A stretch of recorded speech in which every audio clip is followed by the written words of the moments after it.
Maayong adlaw, pag-usab mga higalag maigsuon. Aninos pa kini ang inyong atong programa sa TV Pilipino Gomento. Samahan niyo po ako sa mikling oras, mikling panahon upang talakayin po natin. Magtatagalog po muna po ako. Talakayin po natin ang mga bagay na may connection po sa ating pong pananampalatayang Katolik. And pasensya na po mga sir, mga ma'am ha, na yun, recorded videos lang po muna po sa ngayon. Bakit po? Kasi meron po tayong mga hindi po inaasahang mga challenges and trials sa program po natin. So kaya nga, kung ano lang po yung nasa atin po ngayon, yan po yung i-maximize po natin. And before po tayo magpapatuloy sa atin pong pagbibigay reaksyon o pagbibigay linaw sa pananampalataya po natin, I would like to shout out Sir Chris Parostia, Sir Christian Bantulan, Sir Intoy Mercolita, Sir Eric Camilia, Sir Almags, sino pa dito? Sir Partlong Magnitico, and Ma'am North Kanda from Santa Cruz, Davao del Sur, si Sir Part from El Salvador City. So pasensya na po, late po yung greetings po natin, yung sa gaya po sa nasabi ko po kanina, yun. Recorded videos lang po muna po yung ano po natin, ipopost po natin. So ngayon mga sir, mga ma'am, bago lang po, actually yung last video natin, wala po nag-react ng mga hindi Katoliko eh. So ang ginagawa ko po sa ngayon ay parang hinahati-hati po natin yung program. Pag magpo-post po tayo, pag may magre-react, sasagutin po natin pagka next video. So ngayon, meron pong dumaan sa akin na postings from Nueva Vizcaya, kung hindi ko nagkakamali, Our Mother of Perpetual Health sa Santa Fe, Nueva Vizcaya. So kung titignan po ninyo, kung panonoorin po ninyo itong video na ito, mga sir, mga parang nilooban siguro yung parokya, siguro may ninakaw sa loob ng parokya, pero ang masakit doon ay yung Santissimo Sacramento, siguro nandoon sa Blessed Sacrament, ayun, hinukay o hinalungkat ng mga perpetrators. So ayun, nagkalat doon sa tinatawag na sahig. And syempre sa ngayon po na panahon, hindi po natin mapipigilan ang ginagawa ng demonyo. Bakit po? Kasi lahat ng mga fields of knowledges and also sa mga events, pinapasukan na po ng demonyo eh. And isa na po dito yung ganitong pangyayari, itong nasa gilid po natin ngayon mga sir at saka mga ma'am. So pinasok at siguro yung perpetrator ay hindi po niya kilala or wala po siyang alam concerning sa kaimportansya ng Santissimo Sacramento na yon. Kaya nga yung obispo ng Nueva Vizcaya, so nananawagan po ng tinatawag na reparasyon. Ibig sabihin pagbibigay bayad or magbabayad po sila sa mga nangyari pong sa panahon na yan o sa mga nangyari sa sitwasyon o sa event na yan.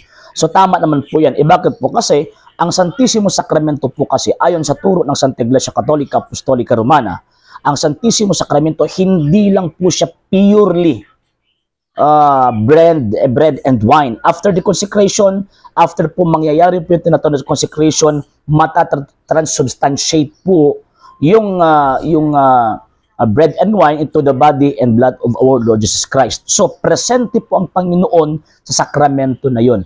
Presente po body and blood, humanity and divinity of our Lord, nandyan po sa Santissimo Sacramento. So ang sino mang tao na hindi po nagbibigay respeto, kaya nga po pag magre-receive po tayo ng komunyon, nakaluhod po tayo, bakit? Kasi ang pagkikilala po natin sa Santissimo Sacramento ay Diyos.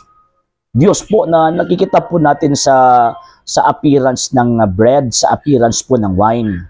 Hindi naman po pari yung nagsabi po niyan. Ang Panginoon sa Kristo po nagsabi, this is my body, this is my blood. Hindi po niya sinabi na this is the symbol of my body, this is the symbol of my blood. Sabi niya, this is my body, this is my blood. So ibig pong sabihin, after sa consecration, na ibibigkas ng pare yung salita ng Panginoong Kristo na this is my body, this is my blood. So mangyayari po yung dogma o yung teaching natin na transubstantiation.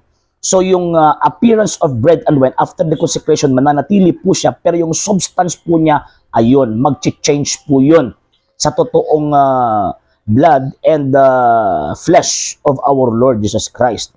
So kaya nga, every time na mag-receive po tayo ng komunyon, nakaluhod po tayo. Every time na magko-consecrate po yung pare sa panahon ng misa, nakaluhod po tayo. Bakit? Kasi yung nang doon sa altar, ang ating Panginoong Jesucristo po yun. So tama po yung panawagan ng obispo na gagawa po ng act of reparation dahil sa nangyaring trahedya. Trahedya po yan. Bakit po? Kasi ang Diyos na po yung binabalahura po nila. Ang Diyos na po yung ang Diyos na po yung iniinsulto po nila.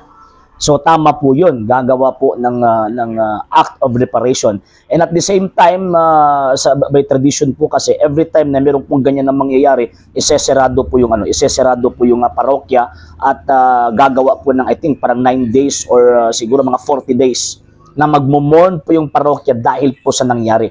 At yung lugar na kung saan doon nahulog, doon nagkalat yung Santissimo Sacramento, yung lugar na yun, ayun, doon po gagawa ng pagdarasal yung pari at mag-aayuno or yung mga ginagawa po nila noon traditionally.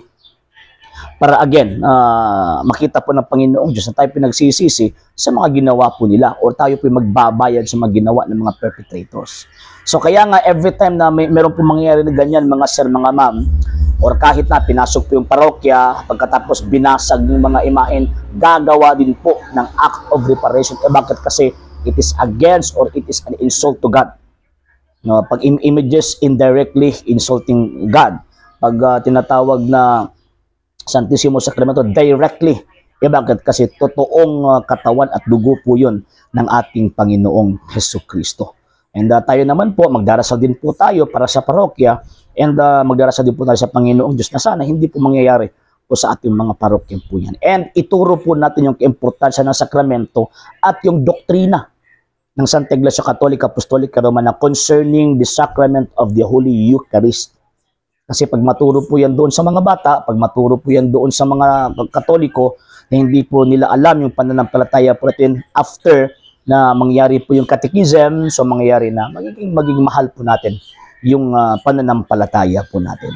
Okay, so hindi po magtatapos, magpapasalamat po ako sa mga kapatid mga Katoliko na always pong tumutulong sa program po natin. Maraming salamat po dahil po sa tulong at suporta po ninyo. Again, yun, buhay pa po tayo sa programa po natin. Maraming salamat. And sana pakinggan niyo po yung last video po nito. Bakit po? Kasi until now, nangangailangan pa rin po kami sa tulong at suporta po ninyo. Maraming salamat. Ave Maria, Viva Cristo Rey. Sa hindi pa po nakapag-follow sa mga pages po natin, i-follow nyo po yung mga pages po natin. RJ Horolanciano II, TV Apolia Punto Argumento page, Kuya Apologies TV page, and RJ's Vlog 2022. And pwede rin po kayo mag-send po dyan ng Facebook stars. And also, sa ating po mga channels, sa hindi po nakapag-subscribe, i-subscribe po ninyo yung mga channels natin. The Lay Catholic, Apologies International Official, RJ Sano II TV, Kuya Apologies TV, and Barrio Kawayan Religious Forum. And pwede rin po kayo mag-send po dyan ng super sticker, super chats, and super thanks. And maraming salamat po sa mga kapatid at mga Katoliko na always pong tumutulong sa programa po natin. Maraming salamat po. Nang dahil po sa tulong at suporta po ninyo, ang programa po ito, until now, andito pa rin po sa social media. And until now din po, nangangailangan pa rin po tayo sa tulong at suporta po ninyo dahil wala po kami magagawa rito mga sir, mga ma'am, kung wala po yung tulong at suporta po ninyo. Sa gusto pong tumulong, sa gusto pong sumuporta, pwede po ninyong ipadala ang tulong at suporta po ninyo sa pamamagitan po ng ating mga account numbers dyan po sa ating pong screen. And pwede niyo po kaming i-message sa ating pong page kung via remittance po yung papadala po ninyo. Maraming salamat po in advance.